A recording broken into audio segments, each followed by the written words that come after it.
It's a Om Atem Atem Atem Atem.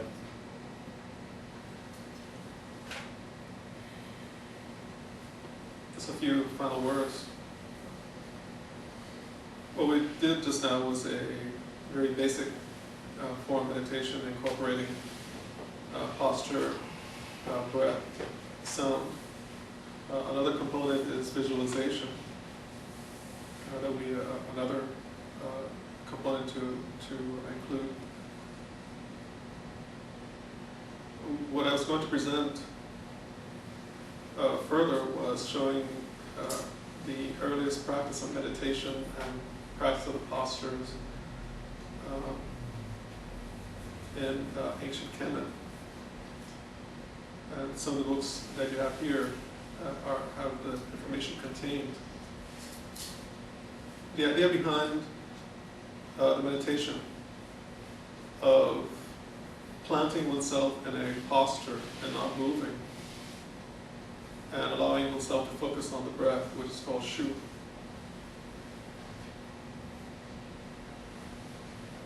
Tuning to the vibration, allowing the mind not to fluctuate, allows the personality to discover that what it is not who it is. The ignorance of a human being causes them to believe that they are what their ego expresses as, and that this allows them from discovering their higher nature, which transcends the ego. If one were to practice the technology of the Kemetic sciences, the Kemetic yoga, by listening to the teaching as you have done today, continually listening and gaining greater understanding of the philosophy, reflecting, and then practicing meditation. It is told by the teaching of the Temple of Aset, that that person would discover higher consciousness. Because once you have received philosophy and you understand it, then you need to allow your mind to stop fluctuating, to stop moving, to stop being distracted, getting caught up in the little situations of the world that will go on without you. In that silence, in that peace, in that stillness, you will discover the truth of the teaching and of your own higher nature. And then you'll be able to manifest the power of your higher nature in your life, as well as, of course, attain enlightenment, which is an attainment that transcends life itself. And that is the goal of the deeper goal behind all religions and traditions, even if they don't know that.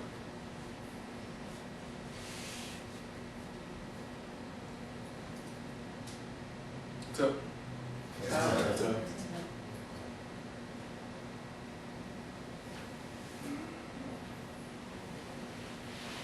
any final questions, comments before you conclude?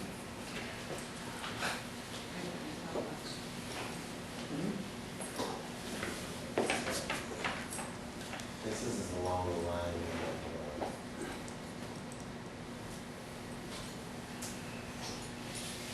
medical sciences and relying upon knowledge and spiritual practices rather than belief. Now, in the Kemetic tradition, we have the Kanafi jars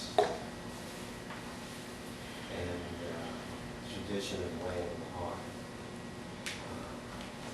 But I guess my question is, how do you reference the four Kanafi jars and the role they play with regards to, I guess the word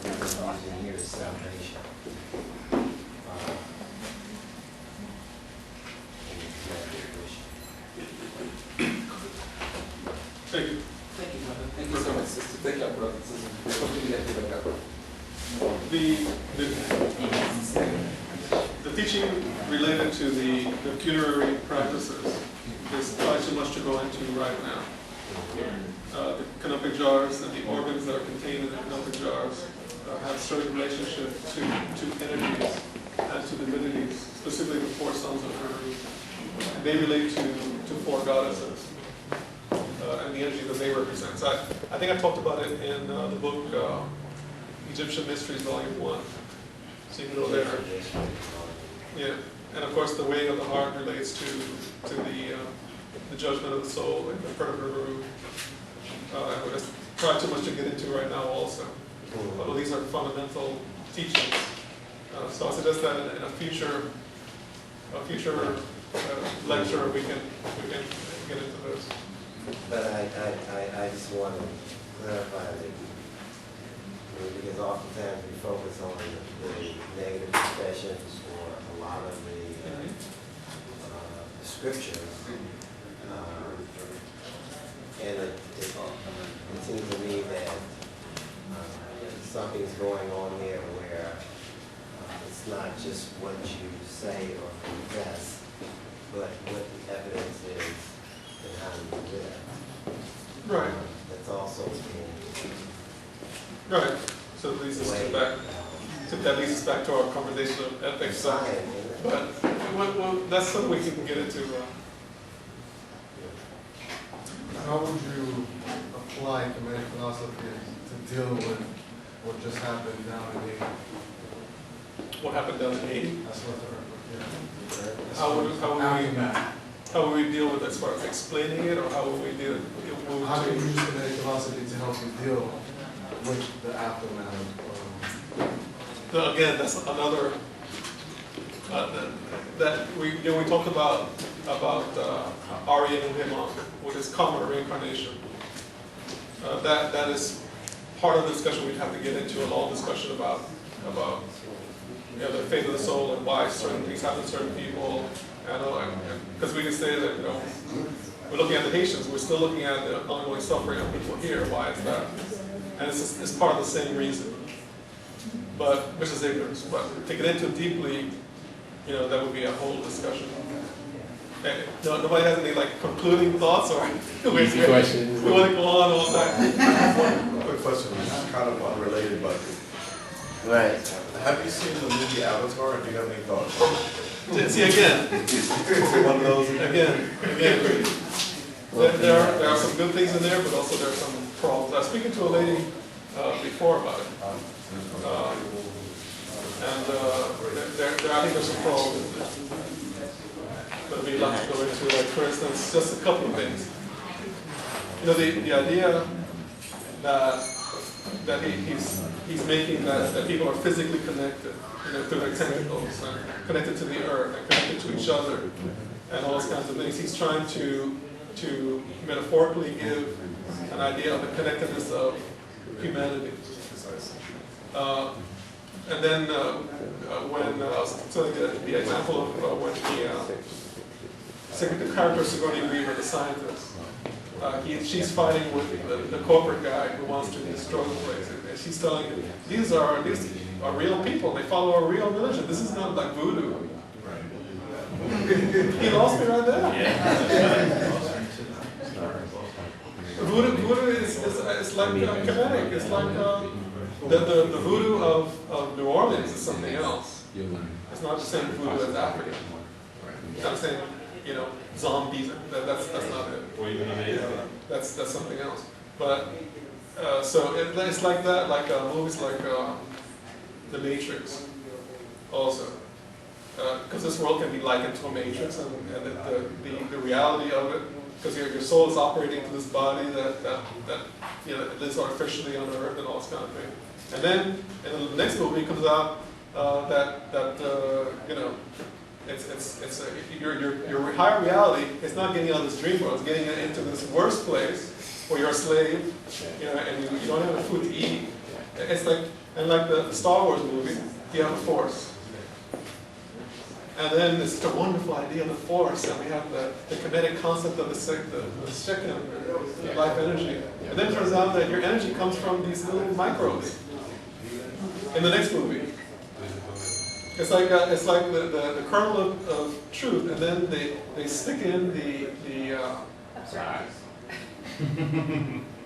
and somehow they stick in the poison, so that your mysticism, your mythic growth is stunted, and then you end up with this mundane kind of lie.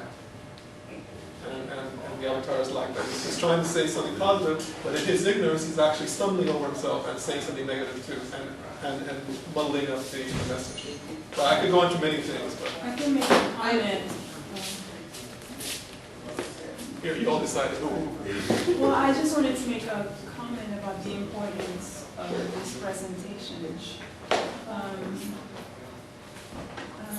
See, but there are many other things. It's like, then we have what is essentially a European person who has to become incarnated. Because the concept of avatar means divine incarnation. Do you know that? The definition of the word avatar?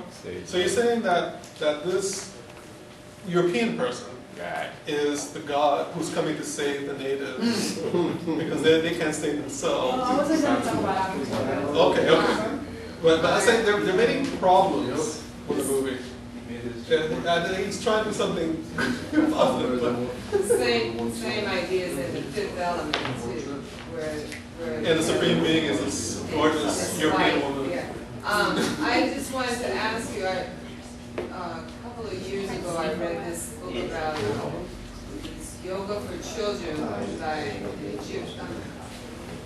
a European woman, but it was all about animal moves and things like that, and you know. So I was wondering if there's a simpler. Have you written yoga for children where it involves theology for children? And we have a children's book that involves the Sorry Resurrection. What is it? Yeah, Sorry Resurrection. That's another tradition. I haven't seen that. It's the story of a sorrow set in Peru. I think it's on the table. Is it really? That's for children. It's a storybook and a kind of a colored book. But we haven't, I think the book you're talking about is Sivananda Radha.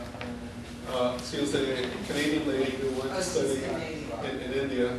And she acknowledged the ancient Egyptian postures also. One of the few people who have. It's good, but I thought something more spiritual for children. We haven't done any of that, at least not yet anyway. But the Assyrian story that we're talking about also relates to the Nefertari system. Yes, it's related. So, And for teens, I'm a substitute teacher. I was a full-time teacher. I thought about it, but I haven't done it over the years. I haven't done it. I think I was telling my neighbor here that something happened in class, and I said, "Where do you think God is from?" And the little boy, I think he's either Mexican or Europe. So, I thought, That's a little error there. a lot of children don't even attend church, so why not give them a foundation? Did you have something else to say? I just wanted to try to understand the point of this presentation. I was thinking that I was going to learn about vaccination, but we didn't really get to a lot of everything because we were discussing Christians, Catholic versus Kemetic, right and wrongs. But I think what's important, I think that I've learned is that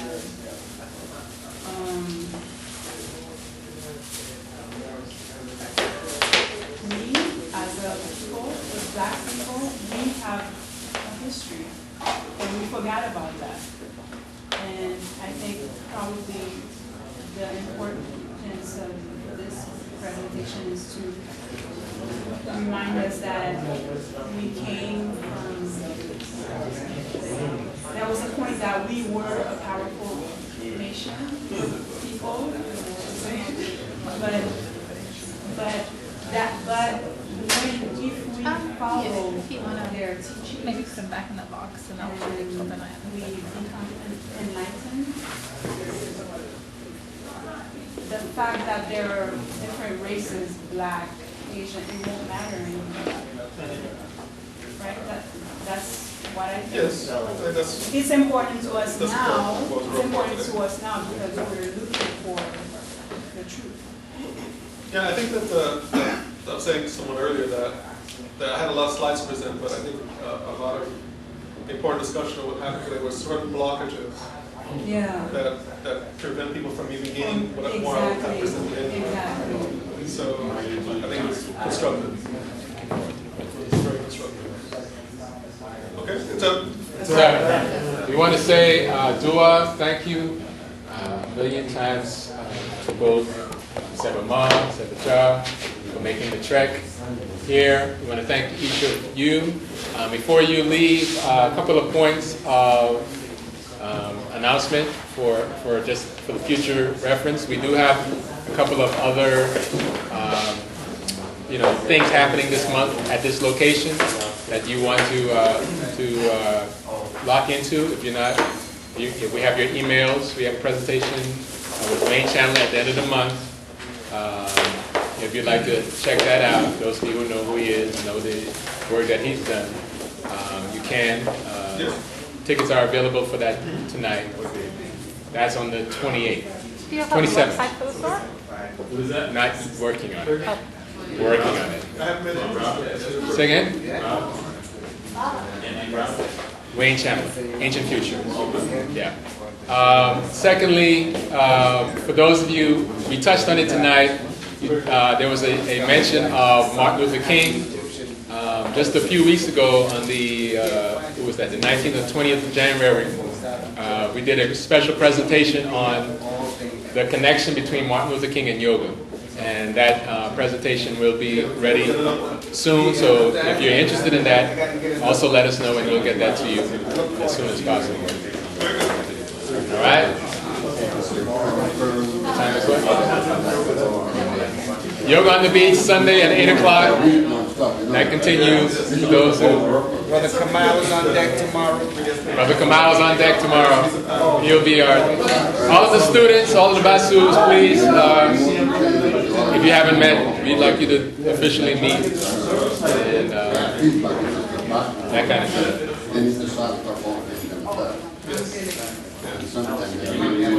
Just to reiterate, Brother Hawk, I would like to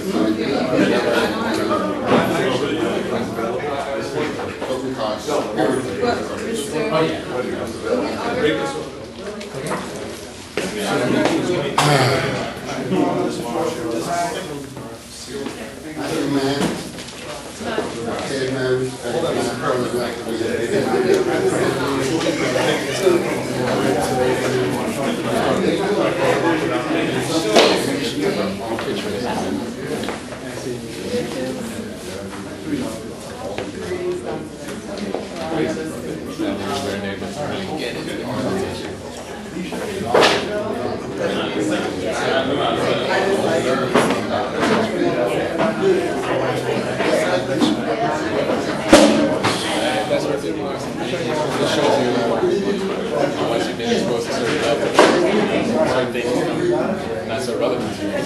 Some people are still get through square one. Yeah, it is what it is. And we're going to establish a relationship for the television system over here. Look at the people here. I know you'll leave this.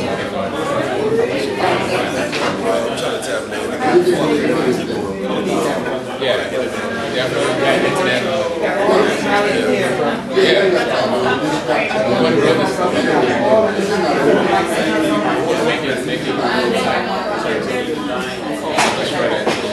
Everybody has access to the knowledge, to the skills.